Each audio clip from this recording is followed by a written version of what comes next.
Assalamu alaikum wa rahmatullah. Dear students, inshallah today we're going to talk about chapter 10, which covers the application layer. This chapter is divided into three major sections. The first one is the application layer protocols, where we talk about the basics of the application layer and where it exists in both in the OSI model and the TCP/IP model. In section 2, we're going to talk about some well-known application layer protocols like HTTP, like FTP and DNS and DHCP and so on. In section 3, we're going to talk about how the application layer is used to exchange data over the internet, and in which case it needs to establish some connection using the transport layer protocol, and it needs the network layer. As we have discussed before, the application layer is simply used to exchange different types of data like graphics, like video, like images and so on, between two devices or computers. The application layer is the top layer in both the OSI model and the TCP/IP model. So the application layer in the TCP/IP model roughly matches the first three layers of the OSI model. So it roughly matches the application, presentation, and session layer. Some protocol examples in the application layer include the domain name system, the hypertext transfer protocol or HTTP, SMTP, the post office protocol or POP protocol, the dynamic host configuration protocol or DHCP, file transfer protocol, and internet messaging protocol.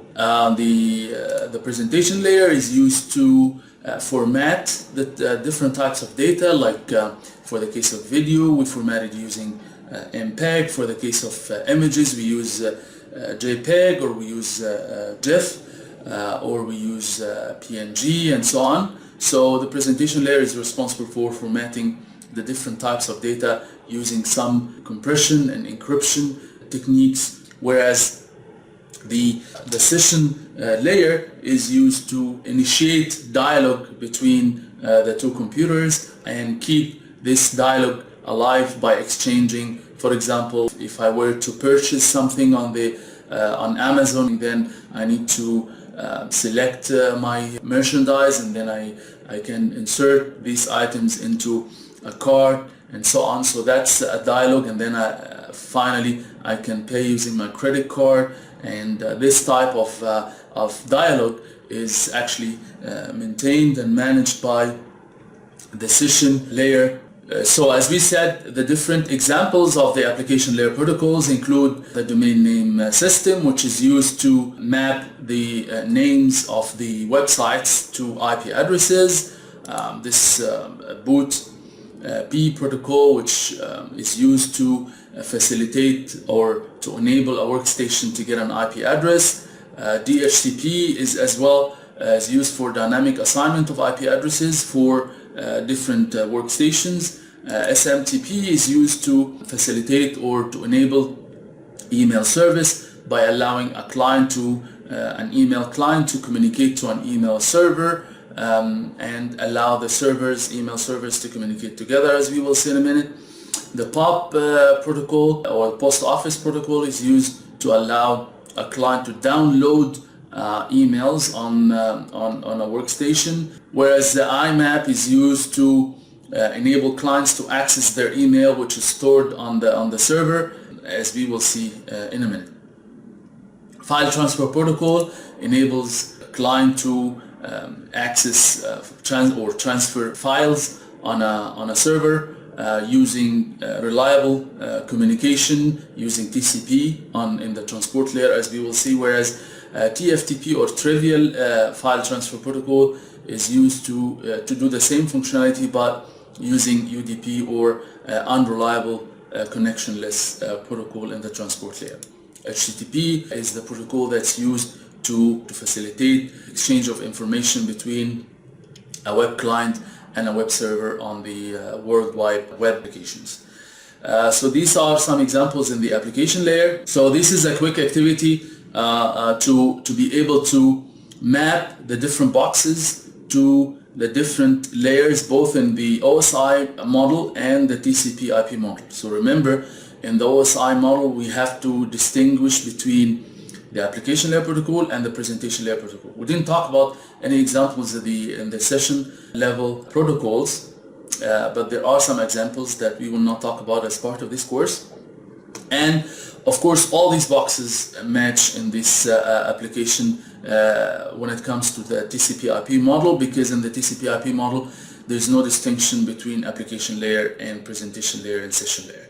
So for the TCP/IP model, all these protocols can be put in the box simply. Whereas here we have to distinguish between the application level protocols and the presentation layer protocols. So HTTP, remember, HTTP is a way to represent text on the web page. So it's a presentation layer protocol. Whereas POP, IMAP, TFTP are application layer protocol. JPEG is a presentation layer protocol, as we said.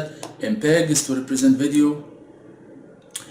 DNS is an application layer protocol. DHCP is also application layer protocol, and HTTP is an application layer protocol. So let's see. Okay, all right.